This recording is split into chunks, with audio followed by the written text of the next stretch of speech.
What would happen if we travel at the speed of light? According to Einstein's theory of relativity, time dilation is the difference in the passage of time between two observers that are moving relative to each other. This means that time appears to move slower for a moving observer than for an observer who is at rest. Let's consider the scenario of traveling at the speed of light. The speed of light is approximately 299,792,458 meters per second.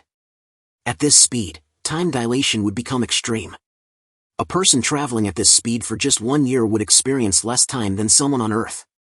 In fact, the closer you get to the speed of light, the more time dilation is experienced.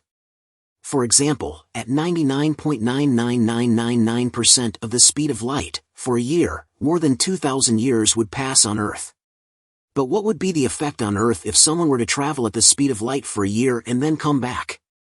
On Earth, a year would have passed, but for the traveler, time would appear to have moved much slower. This means that the traveler would have effectively traveled into the future by a significant amount of time, depending on how fast they were traveling. Time dilation is not just a theoretical concept. It has been experimentally proven many times in the past. The most famous example of this is the Haffel-Keating experiment, conducted in 1971. In this experiment, atomic clocks were flown around the world in opposite directions on commercial airplanes. When the clocks were compared after the flights, they showed a measurable difference in time due to time dilation.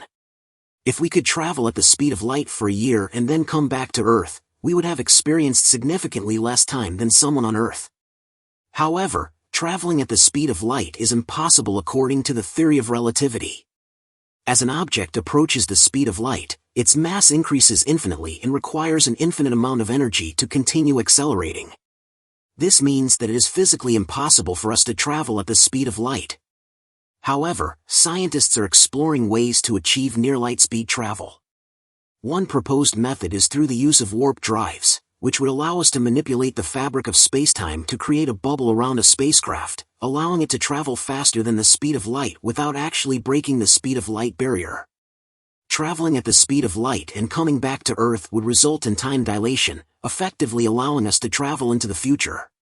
While this may seem like a fascinating idea, the laws of physics currently prevent us from achieving such speeds. Thanks for watching, and don't forget to subscribe.